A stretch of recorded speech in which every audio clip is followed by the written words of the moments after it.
हमारा modern world रे एमती कौन हुए बहुत जन एथिस्ट थांती से माने ईश्वर को विश्वास करन तो माने धर्मशास्त्र जो बाइबल कहले सेथरे लिखा अछि जे देयर इज अ गॉड ईश्वर अछंती सेही जिंस आपनकर बेसिक फाउंडेशन होचे सेटा अच्छा ताहले ईश्वरन को विषय कहले किंतु ख्रिस्टियन माने मु जति बुझी छी जीसु को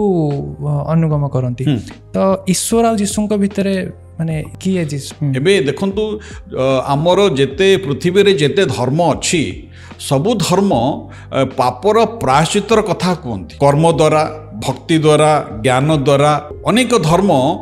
एक कथा कहते आपण कर्म करंतु उत्तम कर्म करंतु उत्तम भक्ति करंतु जहा द्वारा आपण पापर प्रायश्चित पाई पारे एबे एबे अनेक धर्म रे मध्य बलि प्रथा सब रही जदि बलि प्रथार बर्तमान बहुत किसी मॉडिफिकेशन होउची किंतु बलि प्रथा सब रही जो बलि प्रथा गुड़िक आमानकर पापर प्रायश्चित पाई ता करा जाय किंतु कोनोसी पशुर पक्षीर रक्त मनुष्यर पापर प्रायश्चित करि पारिबो नाही सितपई स्वयं ईश्वर कौन कले से मनुष्य रूप ए जगत को ओल्लै आसिले एक अनुडा कुमारी गर्भरे प्रभु जीशु जात हेले आ प्रभु जीशु होउचंती स्वयं ईश्वर जे कि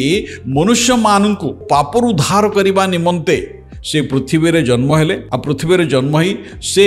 30 वर्ष पर्यंत पृथ्वी रे थिले एवं 30 वर्ष भितर से अनेक अद्भुत कार्य सब करिसंती से मृत लोक मान को जीवन देइछंती अंध लोक मान को चक्षु देइछंती अद्भुत अद्भुत कार्य सब करिसंती आ से एति पई आसिले